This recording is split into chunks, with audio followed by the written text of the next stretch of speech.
Okey, Assalamualaikum warahmatullahi wabarakatuh dan selamat pagi.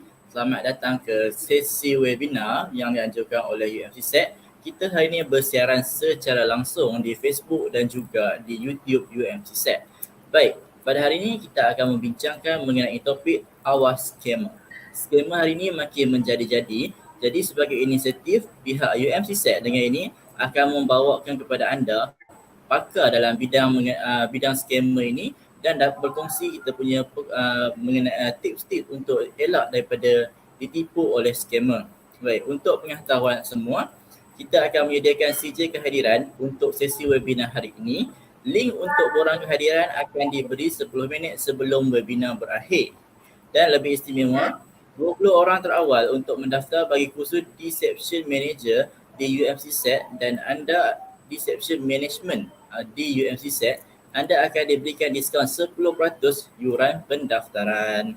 Baik, bersama saya hari ini speaker kita yang berbahagia, Profesor Dato Baki, seorang pakar dalam topik hari ini. Jadi saya menjemput yang berbahagia Prof untuk memulakan sesi kita pada hari ini. Silakan Prof. Assalamualaikum warahmatullahi wabarakatuh. Saya mulakan dengan disclaimer.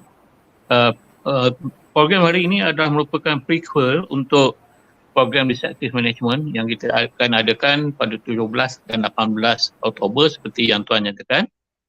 Dan hari ini saya bersama Anwar Faik, ada co-facilitator yang mana dia akan teruskan selepas saya bagi introduction ini. Yang ketiganya, sedikit personal information bagi mereka yang belum kenal saya. Saya seorang profesor di Universiti Industri Selangor dan saya juga seorang consultant clinical psychologist. Sekarang saya minta Pak Ik sambungkan apa yang nak kita bincangkan hari ini.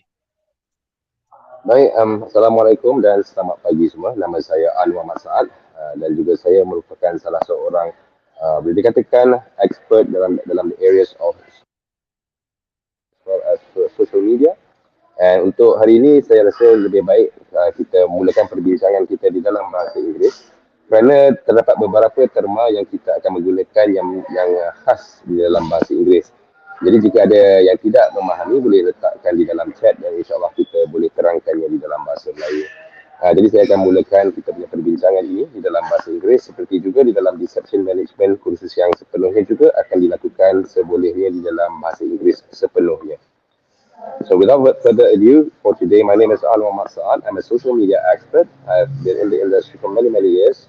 And for the past few years, myself and Professor Saat, we have been exploring the idea of deception management and how we can manage deception in our daily lives. Now, during the pandemic and post-pandemic season, a lot of us are utilizing the internet even more, and scamming happens a lot more in this medium and platform. A lot of people get scammed.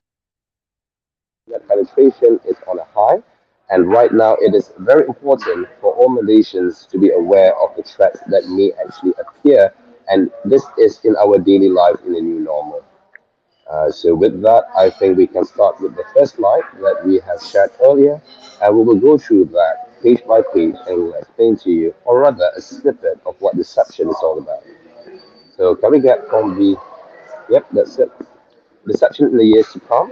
Safeguarding your wellness and well-being. This is, of course, presented by Professor Dato Dr. Saat Baki, a clinical psychologist and an expert in the human psyche, as well as myself, Anwar Faik.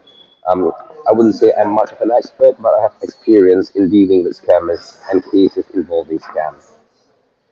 Following up to the next slide, first of all, I think it is very important for us to go back to the basics. The definition of scam. Now, scam is one small called deception. Deception is an act to promote beliefs that are not true or giving half-truths, include but not limited to deceit, bluff, beguilement, and mystification. So these are many big words, but in essence, we are talking about penipuan, tipu. It's a very simple term that a lot of us take for granted. Next slide, please. So let's talk primarily about the objective for today.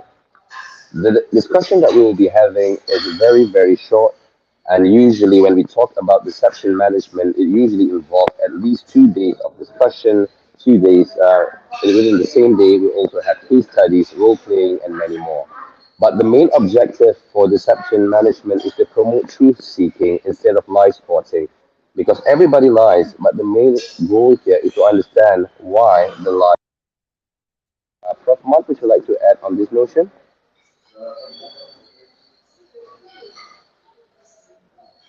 Prof. Mark, Yeah. Okay. would you like to add? Yeah, I would like to add in terms of another definition of scamming atau deception is basically it is a manipulative act. Another person manipulate you to achieve their goal.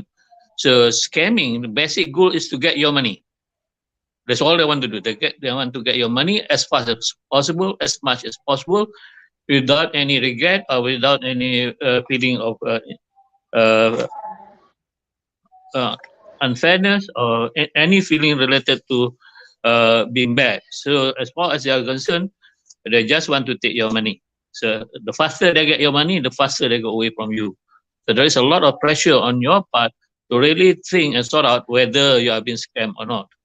So dalam program hari ini, bila kita kata awas scammer, kita akan melihat dia punya framework dalam 3 aspek yang mana Anwar Faid telah mulakan tadi, macam mana kita nak kenal pasti who is the scammer, siapa scammer, dan we also going to talk a little bit about langkah pengelakan, bagaimana kita mengelakkan diri kita daripada being scam, dan juga kaitan scamming and deception management, bagaimana perkara ini berkaitan antara satu dengan lain. Ya. Saya mulakan dengan kita on the key points yang I want to say, which later on I elaborate the point. Yang pertama sekali, the key point is scamming is a cooperative act. Adalah kerjasama antara 2 orang atau 2 kumpulan atau 2 individu. So, yang keduanya, kita harus ada awareness. We need to check whether the scamming is true or not. We need to verify the scamming and also to take action. Thirdly, we also need to look at consequence management. Kalau kita kena scam, apakah yang akan terjadi kepada diri kita? Yang ketiganya, apakah keuntungan yang kita... Halo? Apa yang kita dapat kalau kita belajar tentang bagaimana kenapa saya ada echo?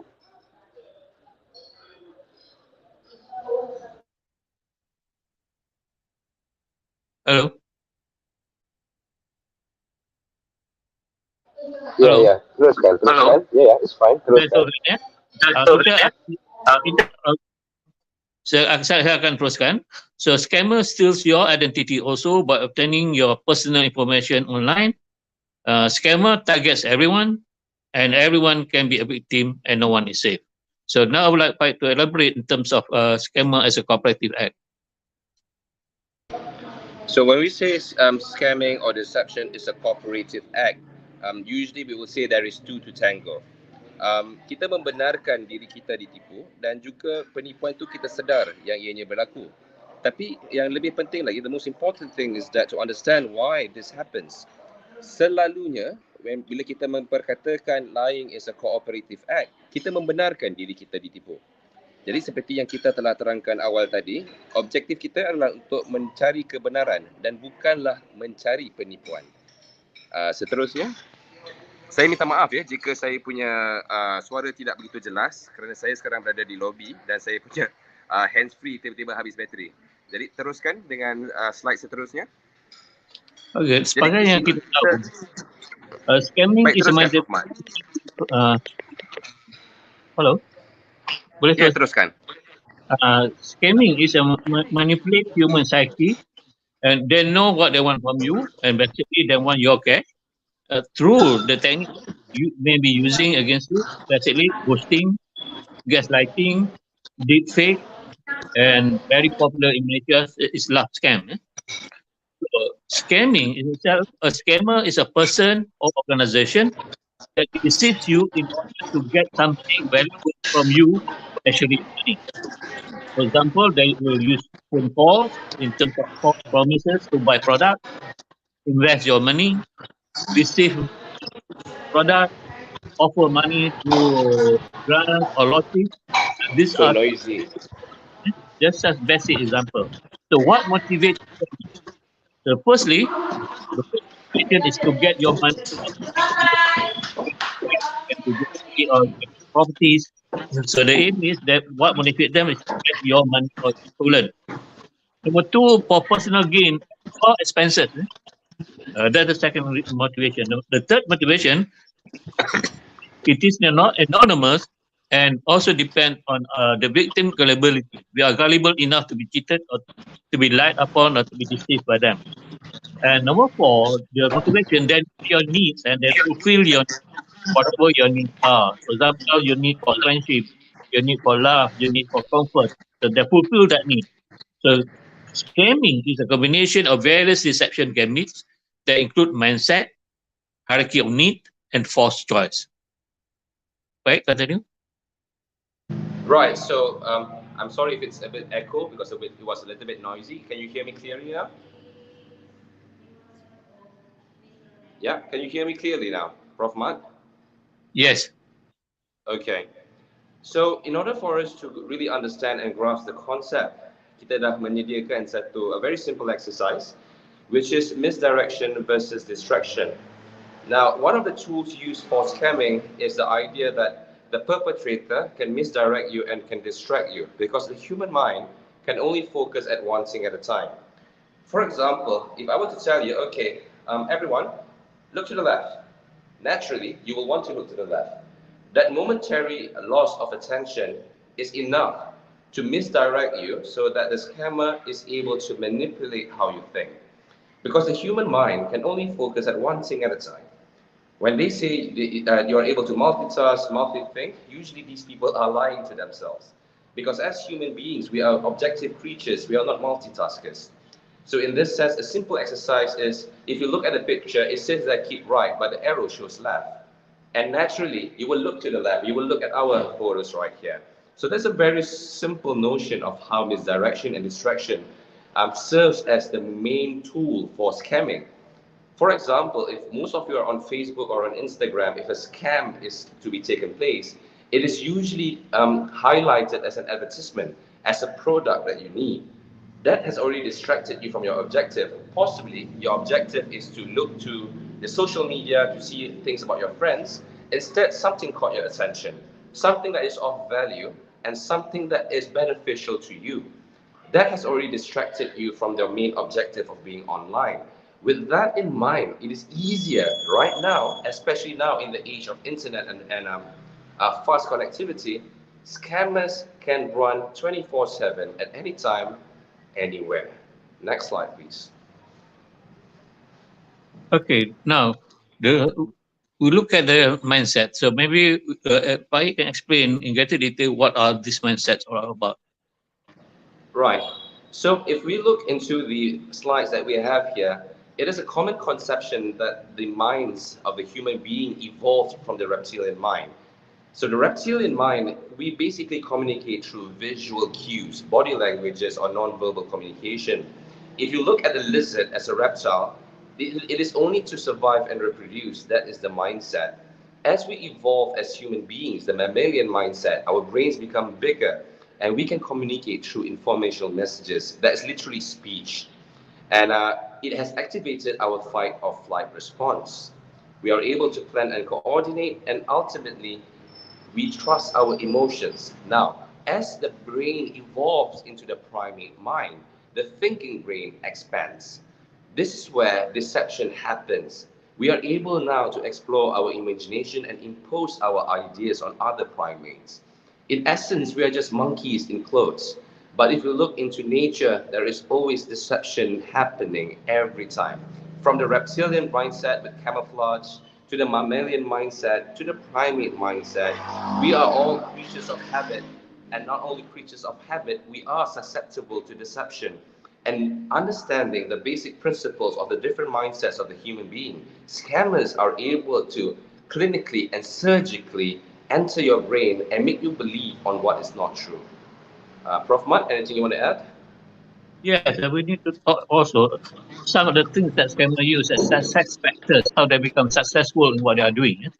The first one, they look at the way they present the thing to you, they look like the real thing and catch you off guard.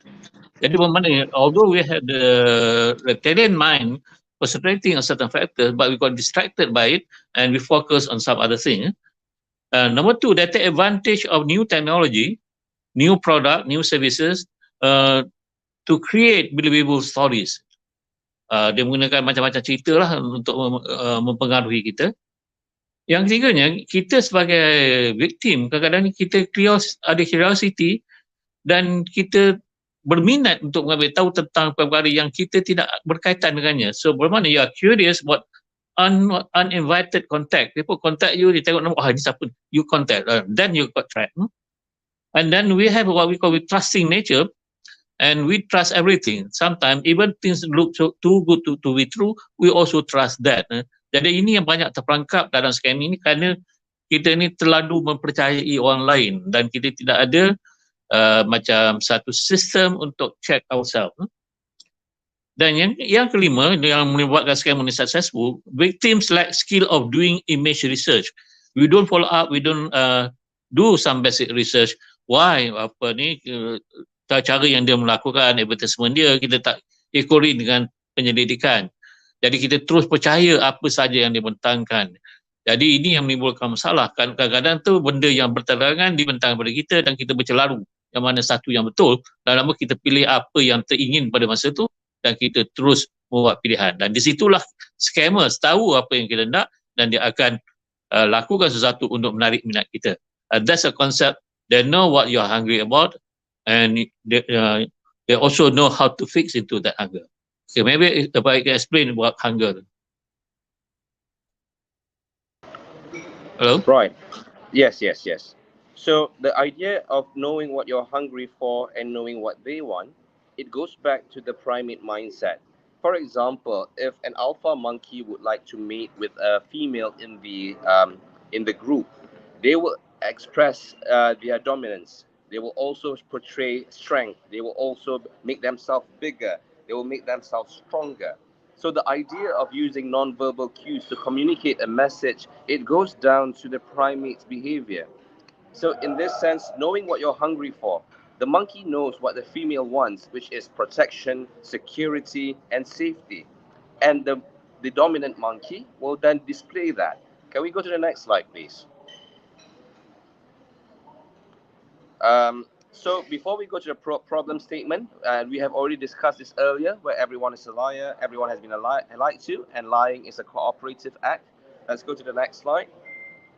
We now know that based on Maslow's hierarchy of needs, there are levels to human needs.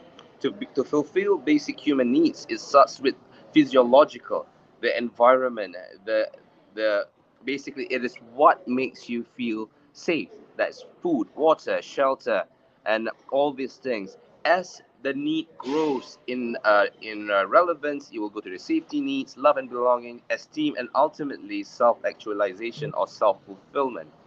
So in this sense, how we combine the different mindsets with the Maslow's hierarchy of needs defines the characteristics of deception and how are you being deceived.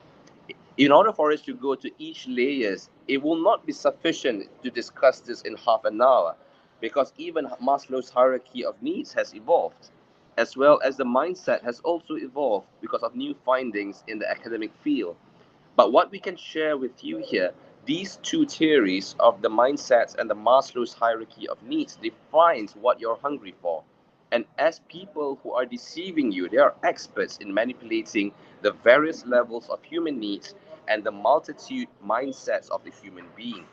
It is very important for you to realize that lying is a cooperative act. And with these tool sets, people can deceive you at any time without even you realizing it. Can we go to the next slide, please?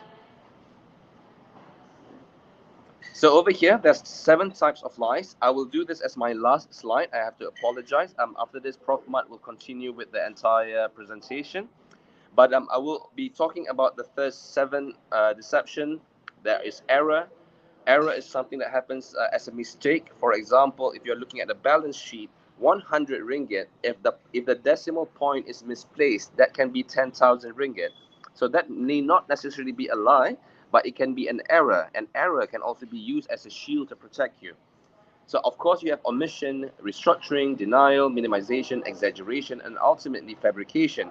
This is how a lie evolved. Something that is a mistake can actually grow to become something that is totally false. Next slide, please. After this, Prof. Mat will discuss a bit more on the types of deception. So deception is deceptive and destructive. It targets individuals like you and those around you, especially now in the internet age. Next slide, please. So based on this elements of fabricated scenarios, we do know now that the scams, we have the personal information scam, we also have the commercial interest, the digital lover, and of course with the fake charities. Now these are the elements of fabricated scenarios. Next slide, please. So what we have here based on 2018, this is prior to the pandemic. These are the list of common scams in 2018. Of course, in our full program, we'll go through all of this and much more. But today specifically, we will talk with one specific one. And after this, Prof. Mat will elaborate and we'll talk about the love scam. Next slide, please. Future crimes as well. These are the few things that we will also discuss in the main program, which is the use of big fake social media algorithms, preference trackers. Of course, we have automated criminals using AI technology, and of course, illicit blackmail, which has happened multiple times here in Malaysia as well. Next slide, please. So as we said earlier about the love scam scenario, this is actually one of a case that we have actually managed. The idea is that there's a lady whose husband just passed away, comes from a very wealthy family. Now, because of this lady expresses her sadness or her depression on social media, criminals can actually see this reaction or emotion through all the various social medias that's available. Now, this gives a door, it opens a door for scammers to attack you emotionally by pretending to be someone who loves this person, because a grieving person, a grieving widow would want to have acceptance, would want to be embraced, they want the feeling, the emotions. Their emotions now is in a disastrous state. So with this in mind, they know what you're hungry for. You're hungry for relationships. You're longing for the sense of security. And using these elements that you see in the line, which will not go through today because it's very technical, what has happened to this lady and the daughter? They lost everything. They lost their house, they lost their car, they lost their money, they lost their business within the span of just 3 months. Now, these people work very fast, and the ones who scam you may not actually even be human. It could just be lines of codes running on artificial intelligence. Next slide, please. And of course, this is scenario 2. We'll just give you a snapshot. Next slide, please. So what can you do? Again, this is where I will end my slide, and after this, Prof. Mat will continue the discussion. So before I go, I would like to depart with these few statements, which is lying is a cooperative act. You have to agree on that. And how I will actually identify us, we use the idea method, we identify the deception, we detect the gambit use, we evaluate the possibilities, and we apply the theories. So when you see deception, always have an idea. Know what you're hungry for, know what they are hungry for, and most importantly, do not be afraid to say no, and if all else fails, alert the authorities. So I think this is where I will stop my discussion, because I do have to catch a ride out from here. So I will pass the presentation now to Prof. Saat. Thank you everyone for having me. Thank you, Wade. So now I will summarize what I have said. There are two important things there. One is in terms of the mindset. Number two, in terms of hierarchy of needs. So most scammers will combine this, then apply it appropriately to different types of scamming. So as we mentioned just now, in 2018, FBI identified about 15 different types of scamming. So each of these scams is related to mindset and also needs. So let's look at the first one in terms of business fraud. So here, the scam was, they know you want to make money, and they know you need money very fast, and they know you want to make a lot of profit. So that's on your level of needs, can be psychological need or even a safety need. So here they send to you messages that actually attack or attract that part of you. So unknowingly, you got into that kind of trap.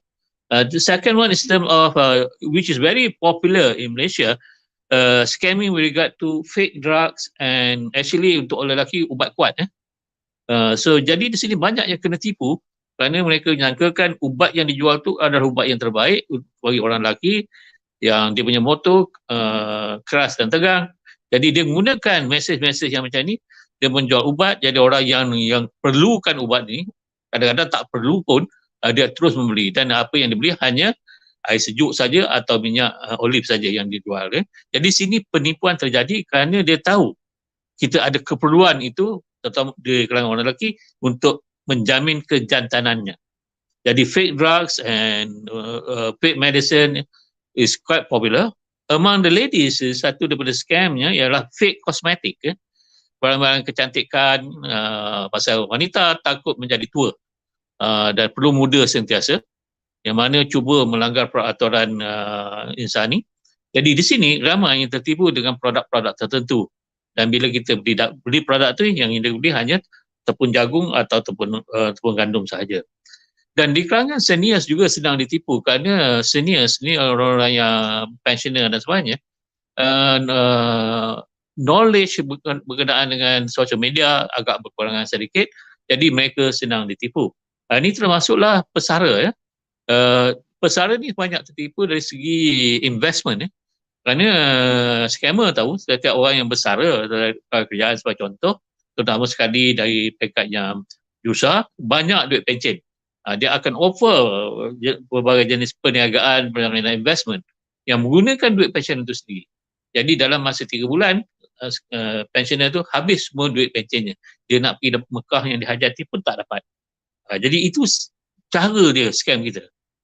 Jadi setiap scam yang dilakukan bergantung balik kepada mindset dan keperluan yang kita ada. Satu lagi yang agak ketara ialah death fraud, tentang kematian. Ceritakan satu kemudian dan memerlukan sedikit kewangan untuk bantu dan sebagainya, kita disipu. Dan di situ juga related tu yang charity scam. Dekat Malaysia ni memang banyak charity scam, dan kita tahu orang Malaysia ni memang baik hati. Ada aja cerita sedih saja, kita berhulur duit dengan cepat. Jadi banyak scammer menjadi kaya dengan cerita-cerita tentang perkara-perkara yang sebenarnya ni. Dan ini termasuk juga health insurance. Yang paling dahsyat yang terjadi di Malaysia ni adalah identity theft. Dia mencuri identiti kita dan menggunakan seolah jati diri kita untuk memperdayakan orang lain, yang padahal kita sendiri kena tipu. Credit card, satu yang very popular satu masa dulu, Nigerian letter, surat daripada Nigeria kata dia banyak duit, dia kena masuk duit dalam satu tempat lain dan dia kena keluarkan duit kita untuk mengeluarkan duit itu. Dan lagi satu, tali marketing dan menus. Jadi kalau kita lihat seperti yang ditunjukkan oleh Farid dan Raja tadi tu, elements behind the scam, pertama sekali tu dia menggunakan personal information. Mungkin menggunakan phishing as a technique. Di mana dia dapat maklumat peribadi kita ni, itu adalah mungkin kesilapan kita sendiri. Orang-orang Malaysia ni suka menonjolkan diri dalam social media. Semua apa yang terjadi semua dimasuk ke social media. Mereka tak menyangkakan bahawa apa yang diceritakan itu merupakan proses-proses untuk mengenapasi siapa dirinya, dan ini boleh digunakan sebagai kaedah untuk mencuri identiti seseorang. Yang keduanya dari segi commercial interest. Mereka dalam satu proses untuk menghasilkan satu produk yang mana akan mendapat keuntungan yang besar. Mereka memerlukan sedikit investment pada kita supaya bisnes menjadi, dan dia bagi percentage yang tinggi untuk daripada return on investment, dan kita terpikat dengan itu. Digital lover, saya akan ceritakan lebih tinggi lagi. Fake charities, investment opportunities di kalangan pensioner, work job offers. Ini pun selalu terjadi di kalangan kita, terutama sekali zaman pandemik ini. Banyak orang tak ada kerja dan berbagai agensi offer mendapatkan kerja untuk kita dengan beberapa bayaran. Tapi bila bayaran dibuat, kerja pun tak ada. Keluar angin masuk asap. Okey. Lagi satu threat, ancaman. Ini selalunya dia kata tuan ada berhutang kat sini, selalunya dari lembaga hasil dalam negeri. Dia akan hantar scam, katakan kita ada hutang kena bayar dengan serta-merta, tidak akan dibawa kepada polis. Dan kebanyakan kita bila ada ancaman kita rasa takut, kita tidak ada kekuatan dan tidak ada kemahiran untuk mengendalikan itu. Akhir sekalinya tu surprise gift. Ada hadiah-hadiah tentu bagi kita. Kita pun terikat dengan hadiah tu, hal kita kena keluarkan duit dulu untuk dapatkan produk. Dia katakan ada satu parcel tuan, sila bayar banyak ni untuk dapatkan parcel berkenaan. Jadi itu intinya. Jadi sebagai yang kita katakan awal-awal tadi, everyone can be scammed. Semua kita ni terdedah dengan kemungkinan untuk kena tipu. So jadi Dr. Prof, Ya. boleh kita meraihkan soalan dulu daripada penonton-penonton kita? Okey, boleh? Okey, baik. Soalan dia macam ni, Prof. Okey, sesetengah pembayaran online akan ada minta isi 3 kod digit belakang kad bank. Pembayaran terus tolak dari akaun bank tanpa pengesahan kod PIN pelanggan. Adakah itu satu scammer juga? Macam mana tu, Prof? Itu memang scam lah pada kebanyakannya. Tapi kadang-kadang kalau dia kenakan diri dulu, dia kata pada bank tertentu dan dia ada maklumat asas yang dia beritahu kepada kita dan kita boleh percayalah. Tapi kadang-kadang ni yang kerap terjadi, ada satu bank tu memang popular lah. Saya tak perlu sebutkan nama bank tu, semua orang pernah mengalami scam macam tu di bank berkenaan. Jadi kita tolak. Dan satu lagi dia katakan, kita ada nak buat transfer kepada sebuah bank yang lain dan memerlukan ID. Kita pun bagi. Jadi di sini pertama sekali kita kena double check. Betul-betul ke yang ini datang daripada bank berkenaan. You can always check the bank. Jadi kita ada resource untuk itu. Tapi kadang-kadang ni kita ni terlalu cepat percaya. Dan bila kita cepat percaya, itulah masalah kita. So, itu salah satu jenis scam. Tapi scam tu nampak halus sikit lah. Tidak begitu ketara dan kita pun kadang-kadang rasa ini betul-betul lah bank. Takkan bank nak tipu saya kan. Jadi di situlah timbulnya keadaan yang di mana kita scam. Okay. So saya teruskan ya. Okay. Apabila terjadi satu scam, how do you cope after you been scammed? Okay. Biasanya bila-bila kita tahu yang kita ni kena tipu, kita rasa melenting lah, marah amat sangat. Marah pada scammer, marah pada diri kita sendiri. Marah pada scammer tu buat wang tenaga je, kita tak kenal siapa scammer tu. Jadi kita saja yang orang kata naik angin sendiri. Jadi pada masa sama kita ada rasa malu and embarrassment that we have been cheated. Actually kalau kita ni anggap diri kita seorang yang bijak, seorang yang berkaliber, tiba-tiba kita kena tipu. Yang sebenarnya lebih pandai orang tu lebih senang ditipu. Yang susah nak tipu, orang bodoh sikit tu susah nak tipu. Sebab dia banyak benda yang dia sanksi. Tapi kalau kita yang pandai ni, kita ada beberapa andaian yang menghalalkan tingkah laku kita. Kita akan tengok why smart people make that mistake. Yang keduanya, salah satu kesan terhadap kita, the anxiety what to do next. Lepas ni apa saya nak buat? Mungkin satu peringkat yang pertama, kita akan protect everything kan. Kita tukar code number, kita tukar account, macam-macam jenis lah kita tukar. Kita pergi ke police station, 2-3 minggu itulah kerja kita. Penat lelah saja, akhirnya nothing happen. Jadi the anxiety what to do next. Nombor tiganya, the feelings of vulnerability. Kita terdedah kepada kemungkinan orang attack kita sentiasa. Jadi kita dalam keadaan yang kerisauan, yang terganggu pikiran kita. Jadi apa yang kita boleh buat selepas ini secara ringkas kerana penghadapan masa, accept your emotion. Itu adalah salah satu proses of grieving. Selepas kita kehilangan sesuatu, kita akan mengalami grieving dan kita akan merasa berbagai jenis emotion. Yang keduanya, dalam kita accept our grieving tu, we can reach for support.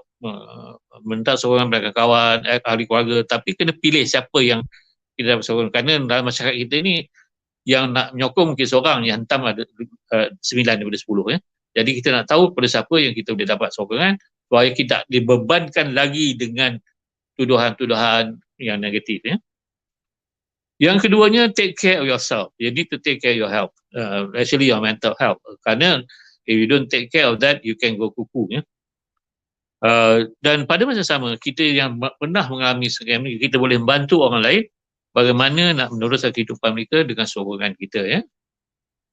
Jadi untuk protect diri kita sendiri, self protection, pertama sekali yang selalu dalam phone kita ni banyak suspicious text, maklumat-maklumat tertentu, permohonan-permohonan, berita-berita yang kita tak tahu di mana asal atau puncanya dan kita buka. Bila kita buka saja, kita telah terperangkap. Dan selalunya pihak bank, pihak kerajaan dan juga dalam NGO akan beri maklumat kepada kita. Jangan buka akaun ni, jangan buat ni, kerana ini adalah scam. Jadi kita kena harus, kalau kita tak pasti tentang teks tu, tentang message tu, telefon nombor tu, jangan buka. Jadi ini bukan masalah kerana ada kawan kita yang kita tak kenal, kerana tak lama tak jumpa, kita tak tahu phone number dia, dan dia cuba nak contact kita, kita ignore the contact. Sebab kita risau terperangkap. Jadi kerisauan ini boleh menjadi satu elemen patologi. Yang ketiganya, jangan respond to phone calls about your computer asking for remote access. Kalau ada orang minta itu, terus hang up. Jangan cerita panjang. Kerana setiap maklumat yang kita bagi pada dia boleh contact dan analyse. Keep personal details secure. Jadi kebanyakan kita ni selalu letak personal kita dalam handphone kita. Kalau handphone kita tercicir dan sebagainya, habis semua.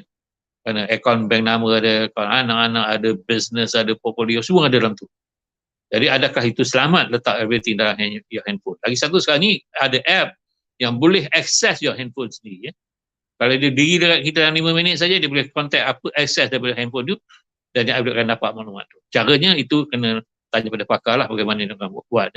Tapi app yang macam tu dah ada dalam masyarakat kita, yang mana dia boleh dapat semua maklumat yang dikehendaki. Okay. Keep your mobile devices and computer secure. Jadi password itu. Tapi tentang password ni, kadang-kadang kita malas nak fikirkan password yang susah ni. Selalu kita tahu birthday, mungkin Merdeka Day. Jadi orang senang nak access. Jadi type in birthday kita dah dapat. Mungkin kita kena bijak sikit dalam menggunakan password dan sebagainya. Jadi choose your password carefully. Yang keenam, review your privacy and security setting on social media. Jadi dalam social media dia kata ada privacy contract dalam tu Tapi kena review lah. Kadang-kadang dia letak kontrak itu sebagai letakkan sahaja, tapi tidak ada apa-apa ikatan dengan jika sekiranya apa-apa terjadi pada diri kita. Lagi satu, you need to be aware of any request of your details or money. Kalau dia minta duit ke, minta pertolongan, dalam masyarakat Melayunya selalunya dia ada minta pertolongan untuk anak-anak yatim, untuk surau dan sebagainya, dan yang dulu kita yang terkenal untuk lesin banyaknya duit hilang di situ saja. Be wary of unusual payment request. Ada orang yang minta cara pembayaran dengan cara yang tak biasa, dan ini juga akan menyebabkan kita tertipu. Be careful when shopping online. Benda yang pertama sekali, offers too good to be true, terlalu murah, benda yang begitu berkualiti. Always use service that you know and that you trust. Adalah yang servis-servis yang tertentu yang banyak digunakan, yang nampak ada credibility dan integrity. Dan be careful using virtual currencies, Bitcoin. Itu kerana senang untuk ditipu. Lagi satu yang kita harus berjaga-jaga atau berwaspada tentang follow up scam. Pihak polis buat follow up sesuatu peristiwa terjadi. Begitu juga daripada doktor, selalunya dalam medical emergency yang memerlukan kewangan untuk memberi ubat-ubatan, untuk menyelamatkan nyawa. Dan juga dia menggunakan kaedah-kaedah ini untuk membantu victim lain. Kalau dia kata ada saudara saya yang kena tipu dan kehilangan duit dalam rumah tangga, dan dia memerlukan sokongan daripada kita, harap Tuhan dapat memberikan sedikit sumbangan. Dan banyaklah teknik lain yang terserat dalam tu, yang mana kita akan terjebak dalam mainan-mainan ini. Seterusnya, protection from further risk. Bagaimana untuk mengelakkan diri kita supaya tidak terdedah masa yang dapat. Yang pertama sekali, kalau kita rasa diri kita terancam, diancam oleh seseorang, buat police report straight away untuk keselamatan kita. Okey. Yang keduanya, kalau ada orang kontak kita yang kita tak kenal, ignore, but keep the record. Siapa, bila dan number. Kerana ini akan menjadikan evidence. Computer access, jaga-jaga dari segi virus, penggunaan password kita, dan terutama sekali financial information kita jangan terdedah dalam komputer. Reset your password as often as possible. Okay. Jika apa-apa terjadi, inform your bank immediately, dan update your antivirus apps dalam komputer ya. Okey. Lagi satu money transfer. Ya. Boleh tak kita nak meraihkan dulu dua soalan daripada kita punya penonton dari Facebook Okey, dan juga YouTube. Baik, soalan pertama daripada Hafizah Nasir. Adakah contoh-contoh soalan yang kita bertanya untuk kena pasti itu scammer atau bukan? Maksudnya kalau macam kita dapat call or something like that, kita ada tak apa tips-tips soalan yang kita tanya balik dekat dia lah untuk kita tahu dia scammer atau bukan? Sebagai contoh kan, selalu orang kita terima daripada LHDN kan. Kita tanya dia nombor tu dari mana dan kenapa dia suruh kita bayar pada hari tak kerja. Kalau kerajaan dia tak pernah kerja pada hari Sabtu Ahad. Jadi dia call kita sila buat bayaran pada hari ni masa ni. Itu kita dah tahu itu bukannya. Dan kita kena check balik maklumat tu sama ada dari segi ni kita ada terhutang atau tidak. Selalunya kalau kita ada terhutang, dia akan beritahu kita semasa kita submit the form. Bukan kemudian ya. Jadi dia banyak cerita-cerita ni dia guna menakutkan kita. Dan yang paling baik sekali, kalau you suspect anything, don't answer. Itu yang paling senang supaya kita tak terlibat dengan tidak ni terlalu banyak soalan-soalan. Tapi ada juga yang bijak, dia melayan scammer tu, dia nak scam scammer tu balik. Itu kalau yang bijak bolehlah buat macam tu. Tapi jangan kita sendiri dalam kita nak menunjuk pandai tu, kita terperangkap dalam mainan mereka. Okey, soalan lain? Dia kata ada dua soalan tadi. Soalan kedua, Prof. Adakah salah satu teknik scammer adalah melalui hipnosis atau pukau melalui panggilan telefon? Sejauh mana kita ingin mengelak perkara seumpama ini? Maksud dia pukau kita melalui panggilan telefon. Okey, ini ada kaitan dengan kepercayaan kita. Terutama di sekarang orang Melayu, kita percaya ada konsep pukau. Pukau tu memang ada. Sekarang ini salah satu traditional medicine. Tapi kalau kita sendiri percaya yang itu satu pukau, kita akan terikut. Kerana banyak kes-kes yang menunjukkan kita dipukau, kita pergi bank, tak sedar kita dah pergi, tak sedar keluar duit. Ada kemungkinan itu. Okey, yang paling penting orang yang berada dengan kita. Kalau dia melihat kita ni bukan seperti biasa, selepas menjawab satu panggilan, mungkin itu satu pukau. Itu satu kemungkinan ya. Ini bukan bukti. Kena kita beza antara bukti dengan kemungkinan. Jadi kita harus berjaga-jaga. Tapi dalam masyarakat kita konsep ini memang ada dan kita adalah amalan tertentu yang boleh kita gunakan untuk supaya kita terkeluar daripada pukauan tersebut. Okay? Itu kena program lain lah tentang apa nak cerita tentang itu. Okey. Saya sambung ya. Ya boleh. Lagi satu ya.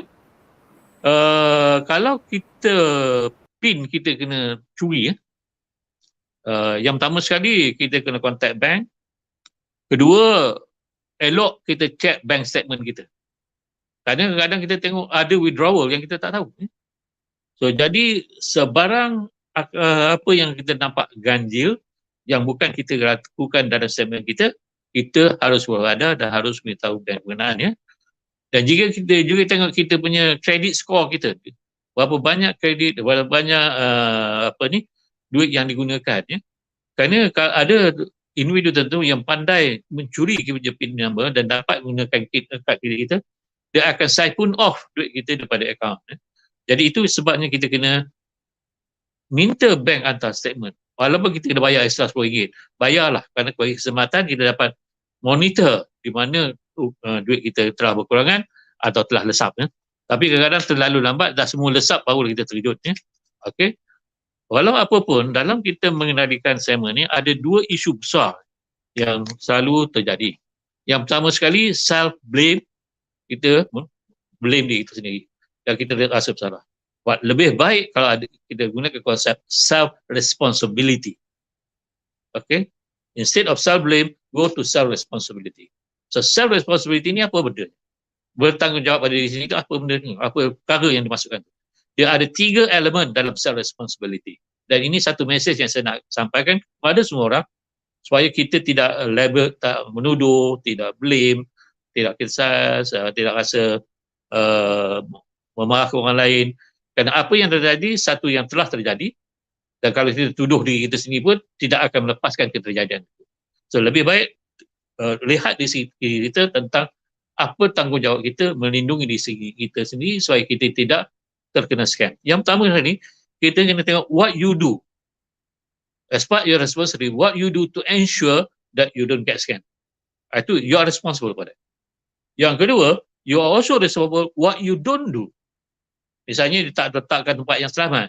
Okay. Meletakkan semua maklumat dalam satu satu tempat saja. So you don't do things that you are supposed to do. Yang tiganya, you are responsible for your reaction to those two things. You are responsible for your reaction to what you do. You are also responsible for your reaction to what you don't do. Okay, this satu konsep yang kita harus terapkan kepada semua individu supaya tidak kita terlibat dengan self blame, menuduh diri sendiri, kenapa aku ni bodoh sangat. Dah terjadi. Kalau tuduh macam mana tak akan berubah. Lebih baik, okay, this has happened to me. What did I do? What did I didn't do? How I react to all this thing. Jadi dengan cara itu kita dapat healing diri kita sendiri. So the process healing ni penting, so that we can survive from this. So if you have been scammed, you are not to blame. Process your emotion by acknowledging them, reaching out to your supportive people, and practice self-care. Okay, itu sebagai rumusan. Sekarang saya nak sentuh sikit yang very popular dekat Malaysia, love scam. Okay, macam mana kita tertipu. Yang anehnya, cerita love scam ni dah lama. Dan kita banyak cerita asyik kena scam, kenapa bodoh sangat, dah tahu ini satu love scam, kenapa terhubung. Jadi kita heran, kenapa dengan adanya maklumat, dengan banyaknya pengetahuan yang dihebahkan, ada juga yang terperangkap dengan scam ini. Okay, jadi kalau kita lihat dan in 2020 in Malaysia alone about $35 million worth ringgit kena tipu, kena scam. Dalam kes yang Pak bincangkan tadi, she was scammed for $12 million over 3-month period. Dan masih 3 bulan, because of love scam, dia kena rugi 12 juta. Itu termasuklah rumah, kedai dia dan sebagainya. Nah, kita dah nasihatkan, ini love scam, ini bukan betul. Kerana ada tanda-tanda yang kita rasakan ini satu penipuan. Oh, tapi dia kata, oh, this person understand me, this person really love me, care for me, I feel fulfilled by him, all my emotional needs have been met, I feel lonely, he takes away my loneliness. Oh, jadi dia banyak defense scammer tu. Pasal scammer tu begitu pandai menggunakan perkataan-perkataan lembut yang hancur hati dia atau lebur hati dia, ikut apa yang nak. Mula minta sikit saja. Lepas tu kata, oh, promise to meet 3 weeks from now, next month. Then dia kata flight cancel. Please send me some more money for the new ticket because they don't pay back the ticket I already bought. Jadi dari situ, mula 1,000, 30,000, 50,000, lama habis-habis 12 juta. Jadi sekarang ni macam mana? Okay. Kerana warning telah diberikan, tapi dia terlalu taksub, gunakan konsep taksub di sini, kepada the lover. Okay. Dan sehingga sanggup kehilangan semuanya sebenarnya. Jadi scammer ni guna algoritma ni, dia dapat data-data tu dari dohan-dohan perasaan kita melalui media massa. Dia kumpulkan maklumat tu, dia create satu avatar yang menyerupai bekas suami dan gunakan maklumat-maklumat itu untuk menarik minat. Jadi cadangan saya, jangan terlalu banyak kongsi hal-hal pribadi dalam sosial media. Tapi malangnya kita orang Malaysia suka sangat ceritakan. Apa saja yang dari kita akan ceritakan. Termasuk alamat, nama anak, nama keluarga dan semua. Every information you want about somebody, you can always get there. Jadi bila kita terkena, itu adalah tanggungjawab kita sendiri. Sebab kita telah meletakkan maklumat pribadi kata pribadi kita dalam media sosial. Jadi be careful with that. Don't share too much on social media. Dan kenapa kita perlukan? Mungkin ramai orang suka, the new currency now is like, how many likes I have. Oh, saya bagus, saya dapat 500 like, 5,000 like. That's the new currency. Bukan ringgit. The currency now is likes. So they want to create that sense of people like. Maksudnya, kita memerlukan external validation for our survival. Jadi kalau orang tak validate kita externally, we are nothing. So through this media, kita minta orang validate kita, siapa kita, melalui penjelasan atau pencurahan perasaan kita dan juga maklumat pribadi kita dalamnya. Jadi di sini heartbroken victim adalah satu the new normal sekarang ni. Sebab love scam ramai lelaki dan wanita yang mengalami heartbroken. Okay, patah hati, patah jantung, whatever you want to call it. Okay, So, walaupun dengan segala ni yang telah dilaporkan, ramai lagi yang terperangkap. Jadi, kenapa perkara ni terjadi? Dan apa yang kita harus berwaspada tentang red flag yang mengatakan ini adalah love scheme. Yang pertama sekali, quick commitment. Baru jumpa 3 minggu saja atau 3 hari, dia kata, oh, I love you so much. You are my life, everything. Tanpa you, I tak boleh hidup. So, janji-janji manis itu ditaburkan dalam masa secepat mungkin dan menunjukkan komitmen dia cinta kepada kita. Itu satu red flag. Biasanya perasaan cinta itu timbul dalam masa 6 bulan atau 1 tahun, barulah kita ada cinta. Yang lain itu hanya physical attraction. Because you don't fall in love. You grow into love. That's the thing. Tapi ramai orang sekarang ni cinta padang pertama. Cinta padang itu tak ada, yang sebenarnya tak wujud. Yang wujud adalah cinta itu berkembang apabila mengenali seseorang, mengenali hati nuraninya, then we develop relationship, then we develop attachment, then we go into limerence. Lepas limerence, we go falling in love. Lepas falling in love, we go to the next step to betrayal dan sebagainya. Ini satu pada program yang saya sedang bincangkan, iaitu the healing heart. How you heal your heart after breaking of love. Kita putus cinta di tengah jalan. How you heal yourself. Okay? What are the steps necessary? So these are something that I'm doing now. This one of the program I would like to talk about a lot. Healing hearts, therapeutic creation of love. Okay, yang keduanya, dia juga akan menceritakan tentang tragic stories dia, tentang cerita yang tragic mengenai dia, isteri dah mati, isteri dah kena kanser dan sebagainya. Kita pun terlalu sedih lepas dia appeal to your emotion of sadness. Dan terutama sekali kalau kita yang tinggi empati dan simpati, kita akan terperangkap dengan mainan-mainan ini. Yang tiga kali itu dia mengatakan ada deadline yang dia kena lakukan. Dia kata, oh, business is going bankrupt, please help me, I love you so much, and I know you love me, please give me this much money to help my business. Kita bagi duit. Lepas itu dia minta kita bagi gain. Dan kadang-kadang ni, scammer ni menggunakan dokumen-dokumen yang sah, yang bagus untuk mendapatkan sumbangan kewangan kepada kita. Jadi dalam scammer ni, dia ada 3 elemen yang tersirat dalam last scammer. Yang pertama, romance. Yang kedua, dia greed. Dia tindak kita dengan kita mesti. Yang ketiga, the issue of broken heart. So when you combine these 3 elements together, you have these 3 elements together, then you are susceptible to being scammed in terms of love scam. So bila you kena scam macam ni, love scam ni, apa outcome, apa yang hasilan daripada atau akibatnya? Pertama sekali, they leave their victims in anger.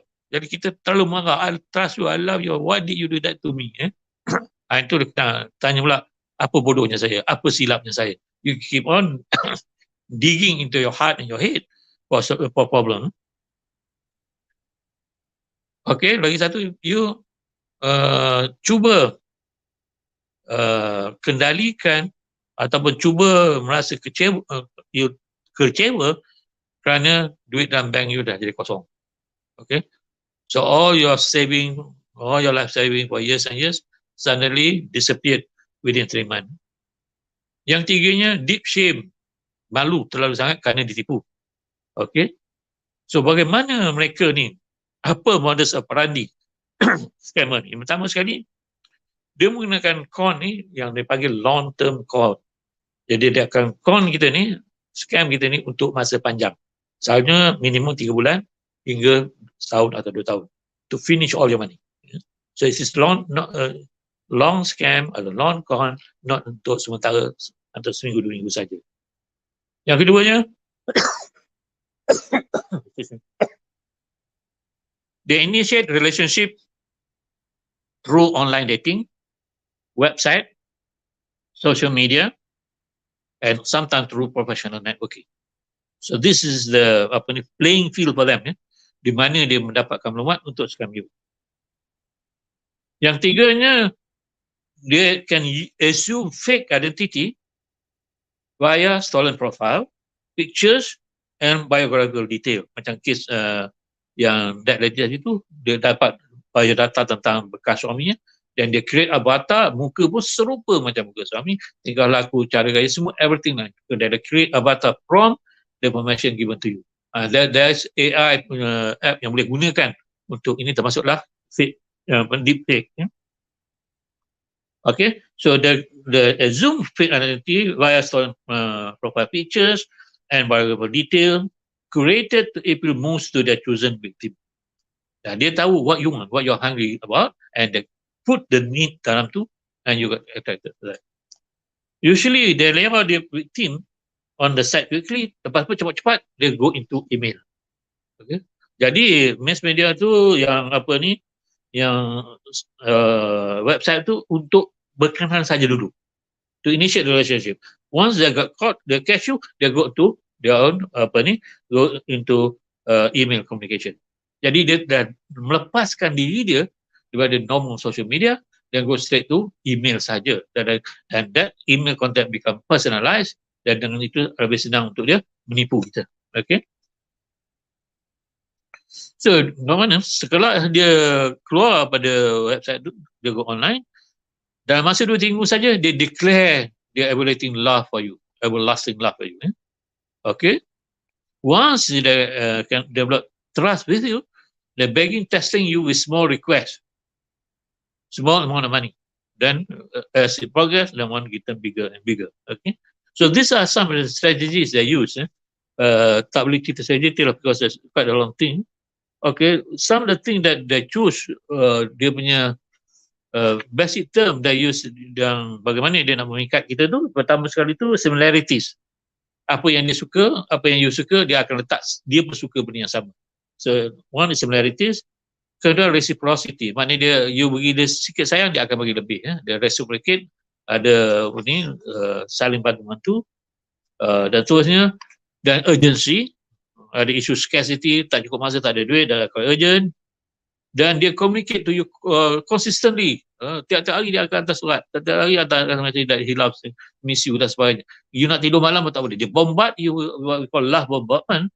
Dia bombard you with love detail sehingga you nak tidur pun tak boleh asyik teringat dengan dia. Sebenarnya dia create an image in your head that he's the one.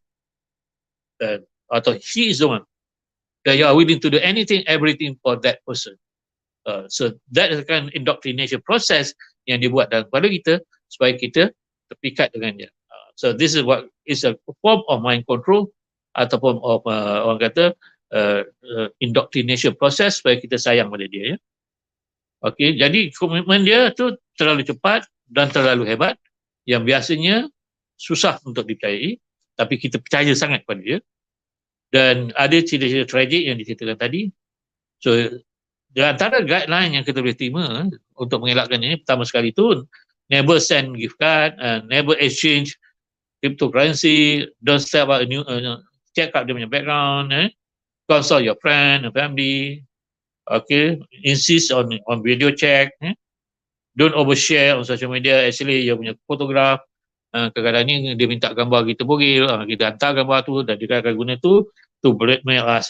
So don't send compromising pictures or videos that can be mailed to you later on. Okay, so these are some of the things that we can do. There are many other techniques yang can be developed as you go along so that you can learn. So beberapa ini kami akan bincangkan secara lebih mendalam lagi dalam program kita Disruption Management. Jadi secara sebentar lalu tadi Pak Ik telah ceritakan sedikit sebanyak the content of this Disruption Management as an overview. But secara yang lebih detail lagi, we talk about Disruption Management is a 2-day program, 17 dan 18 Oktober, yang mengandungi lebih kurang 8 sesi, bermula pada pukul 9 pagi hingga 5 petang. So, those of you are interested in this one, so some of the content that we'll be talking about, basically, yeah. Okey, Tok Mat, kita ada soalan daripada penonton kita lah. Okey, silakan. Okay, soalan dia macam ni, Tok Mat ya, Prof. Boleh bagi tip bagaimana cara sebagai orang yang terdekat, contohnya ahli keluarga atau saudara mara kita yang menjadi mangsa untuk keluar dari jeratan scammer ni? Maksudnya ada family yang mangsa lah. So apa yang kita boleh buat? Okay, yang pertama sekali need to provide emotional support lah. Itu dah pertama. Okay. Dalam kita memberi emotional support, pertama sekali don't blame. Kenapa bodoh sangat? Jadi kita ni asyik nak nak membebankan, bukan meringankan. Dah lah kalau tu jatuh, kita ambil tangga tadi. So dalam kita beri emotional support, be empathic. Not sympathy, be empathic, memahami penderitaan dia. Itu yang sebenarnya. Yang kedua, kita bantu dia apa yang dia boleh buat. What are the things that he or she can do to change or to better self. Number 3, ensure self-care. Maknanya dia jaga diri dia, makan minum dia jaga, dia tidak duduk murung dalam bilik menangis, itu saja. Search for something that can alleviate the suffering, something that the person enjoy. Dengan cara macam tu, kita boleh membantu dia. But make sure kita berdamping dengan dia. Kalau boleh, jangan benarkan bersendirian sementara waktu. Actually, after the incident, 3 to 4 weeks, so don't allow them to be alone. Sebab dia akan go into deep depression and go into grieving process. So pada masa tu kita perlukan sokongan emosi terhadap diri dia dan membantu dia sedikit demi sedikit keluar dari situ. So konsep di situ dipanggil emotional regulation and control. Okay, jadi dalam program distraction management nanti kita akan beritahu what are the steps necessary to do that. What are the procedures involved in order to heal. Okay, jadi sini dia ada kaedah yang tertentu untuk membantu mereka dalam keadaan ini. Tapi sepatutnya kita adakan satu mungkin secara online self-support system for those being scam. Kita akan wujudkan satu website di mana siapa mereka scam can come here and do just like macam addiction problem kan, yang to share experience and slowly overcome.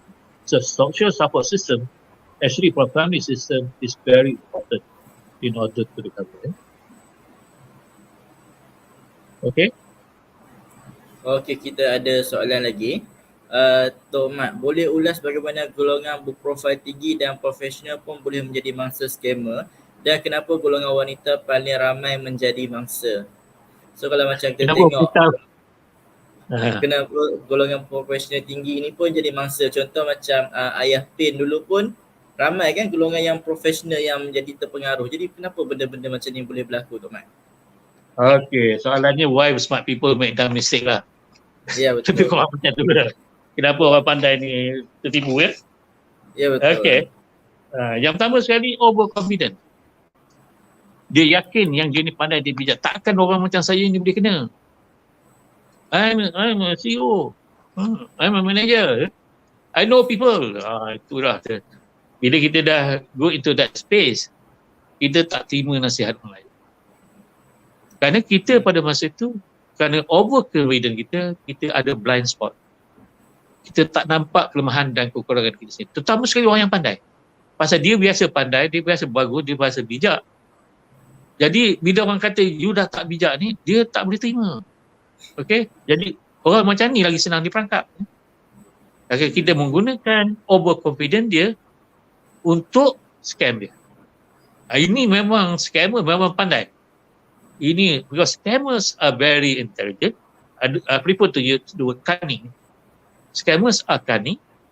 They know all the tricks to influence you. Okay? Dia influencer yang terbaik lah. Jadi sekarang ni kalau nak jadi kaya cepat, jadi scammer. Okay? Ini secara orang kata cynical lah. So you really don't have to go to universities. All you need to do, you are able to understand people and manipulate people to your advantage. That's the only requirement. Perlu PhD. Okay? So jadi kita kena di sini kena kita tidak terlalu yakin pada diri kita sendiri. Mungkin orang lain nampak apa yang kita tak nampak. So it is good to receive feedback. Jadi kerana orang yang bijak macam ni, yang berperan tinggi, dia punya basic concept overconfident, they develop an unfallible faith in their intelligence and abilities. Dia terlalu percaya sangat tentang kebolehannya dan kepandaian dia. Dan fail to recognize when they need help. And when they do recognize they need help, they reject. Okay, itu yang pertama. Yang keduanya, there is always a need to be right. Dia percaya dia saja betul. Bukan masalah. Jadi yang scammer ni tahu yang tu. The scammers know all these four things about smart people. Overconfident, always need to be right. Hard time to get feedback. They like to push other people too hard in raising them supaya orang tu sendiri pun give up nak tolong. Scammers tahu ni. Because they already study you. So they use this technique to take you over. Jadi dia menggunakan apa yang ada pada diri kita untuk memperdayakan diri kita sendiri. Okay. Dan baik, satu lagi, ada lagi tiga yang saya nak ceritakan pasal orang bijak ni. Yang nombor 4 ni urgent. Pasal dia desak kita buat keputusan yang cepat. Dia bagi maklumat yang pelbagai. The flood you information, contracting information, you have to choose one and you choose the one that they want. So dalam deception, there is no such thing as free choice. You are forced to choose what they want you to choose. That one kita akan demonstrate dalam kelas nanti when we do this, how this happen. Yang keduanya fixation on the outcome. Orang smart people dia nak tahu akhirnya apa. Akhirnya saya akan dapat duit macam ni. Saya akan mendapat profit 30% from my investment. Dia fixated to that. Tapi dia tak lihat bagaimana proses 30% tu boleh jadi 0% or negative percentage. So this another thing. Dan lagi satu, information overload. Terlalu banyak maklumat. Orang pandai ni suka cari maklumat. Tapi dia tak tahu di mana sepadan maklumat tu yang harus dia peti. They keep on searching for information, so they overload information. When you have emotion overload, that leads to paralysis. So it is important to get focused information. What you want to manage your problem, not to overload yourself. Okay, jadi sini ada masalah boundary of information loading. Jadi dalam program kita akan ajar bagaimana to differentiate between overloading information and enough information to make decision. Okay, these are some of the areas why sebagai tadi, sebagaimana orang yang profil tinggi mungkin terperangkap dengan scam. Okay, saya rasa itulah saja cerita kita. Masuk ini kita ni patut soalan dia. Okey, soalan dia, Prof Dato', sekiranya berlakunya scam pada diri kita, adakah cara yang kita boleh lakukan untuk mendapatkan semula wang yang di scam tu? Okey, cara ada. Kemungkinan mungkin tidak. Maknanya kita boleh buat laporan, kita boleh turun police check, juga kita turun account check, kita boleh buat semua tu. We go for paper trail, then we need to prove fraud. Okay, there is a criminal process that buat. Dan certain bank dia ada khas satu section just to deal with that. So we can do that. Dan kita akan melalui prosedur prosesnya untuk mendapatkan balik. Kemungkinan dapat tu ada tapi agak tipis. Kerana scammer ni pun tahu the loophole that, dia akan pandai cari lubang yang untuk dia escape. Tapi boleh. Jadi maknanya kita tidaklah kata zero effort. There are many things that can do. So contacting the bank concern, police report, there are certain agencies yang tugasnya untuk membantu kita mengatasi yang macam dekat Malaysia ni kita ada yang communication, Kementerian komunikasi. Kita boleh gunakan sumber-sumber yang demikian untuk kita cuba mendapat balik kewangan yang kita ada. Tapi yang saya boleh garanti, yang amount you minta yang hilang tu tak kena sama you dapat. You may get a portion but not all the thing. Okay? Okay, soalan seterusnya. Apa pandangan Tok Mat ada pandangan Tok Mat mengenai makau scam yang viral tempoh hari? Kalau dulu tahun 80-an, 90-an macam tu kan dia viral dengan skim Pak Mantelo kan. Tapi hari ni kita ada skim makau scam pula. So macam mana pendapat Tok Mat mengenai scam macam ni pula? Modus operandinya sama. Okay, pertama sekali they attack your credibility. Itu yang pertama sekali. They know you need. Yang kedua, they create things that dalam kepala kita, this is the best thing for us. Okay, itu kemahiran. Kadang kita kena ingat ya, scammers are intelligent and creative, atau scammers are cunning and creative, and how to use their cunningness to get money from you. Okay, jadi dia title saja berubah, kaedahnya seakan-akan sama, motifnya sama, okay, hasilannya pun sama.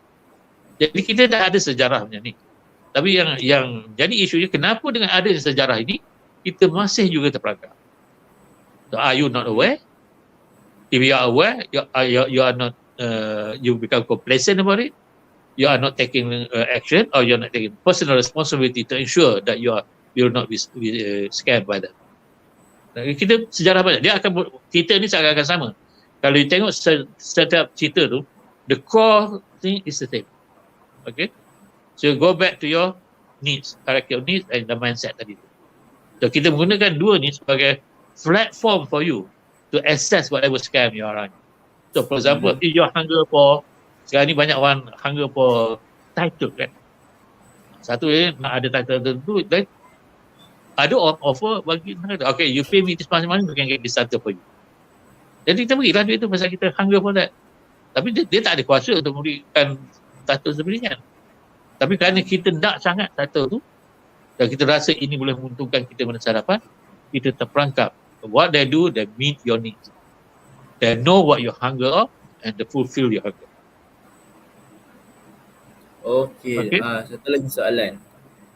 Mohon penjelasan, sistem pembelian secara ansuran hanya melalui kad debit seperti Shopee Pay Later, Hola, Shopback, Atom terlalu banyak di Malaysia.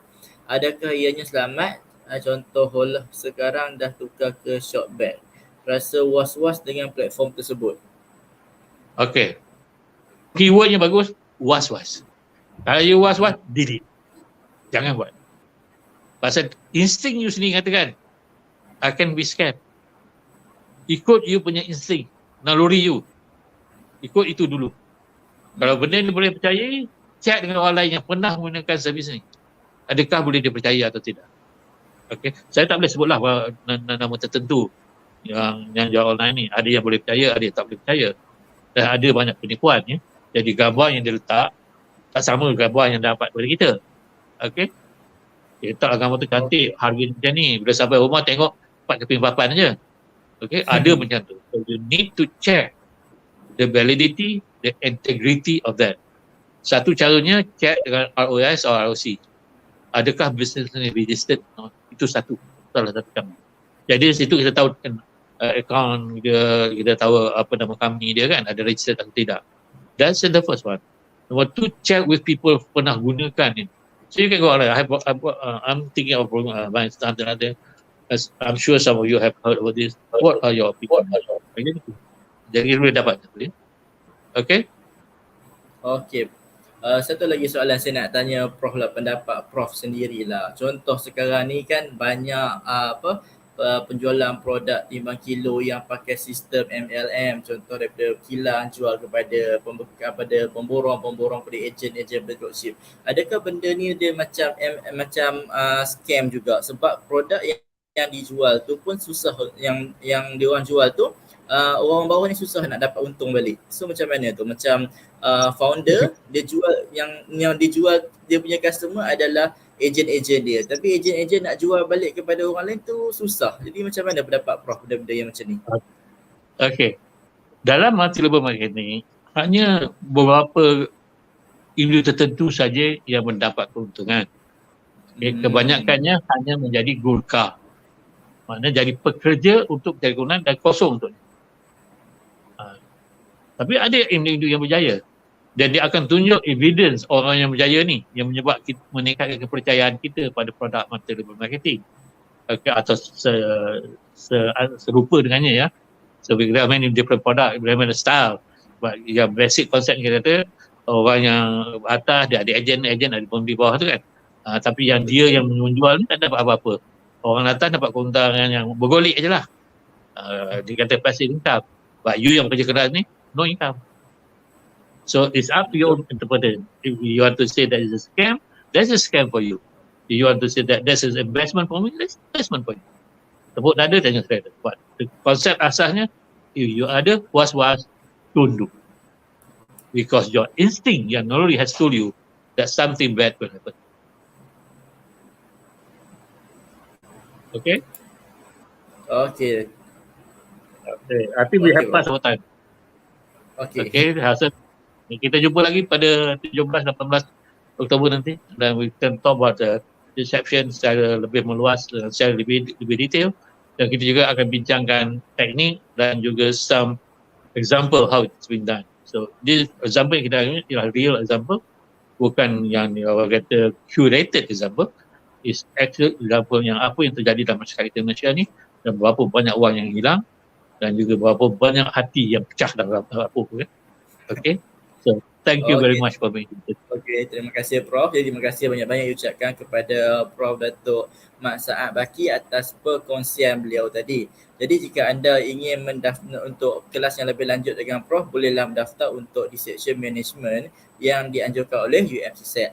Baik, kepada anda semua yang tengah menonton sekarang ni, tak kisahlah dekat Facebook ataupun dekat YouTube, anda boleh isi borang untuk mendapatkan sijil kehadiran. Link untuk pendaftaran tu kita dah ada kat komen. Jadi boleh isi dekat situ dan kita akan bagi sijil dalam masa 2 hingga 3 hari waktu bekerja. Jadi saya rasa sampai sini dulu Prof untuk sesi kita pada hari ini. InsyaAllah kita akan jumpa lagi dalam sesi yang akan datang. Baik, kepada anda semua, terima kasih kepada semua yang like dan share kita punya sesi live nanti. InsyaAllah nanti kita akan adakan lagi sesi-sesi webinar yang membincangkan mengenai isu-isu semasa dan menarik pada masa yang akan datang. Okey, sampai sini dulu untuk video hari ini. Assalamualaikum warahmatullahi wabarakatuh. Waalaikumsalam warahmatullahi wabarakatuh.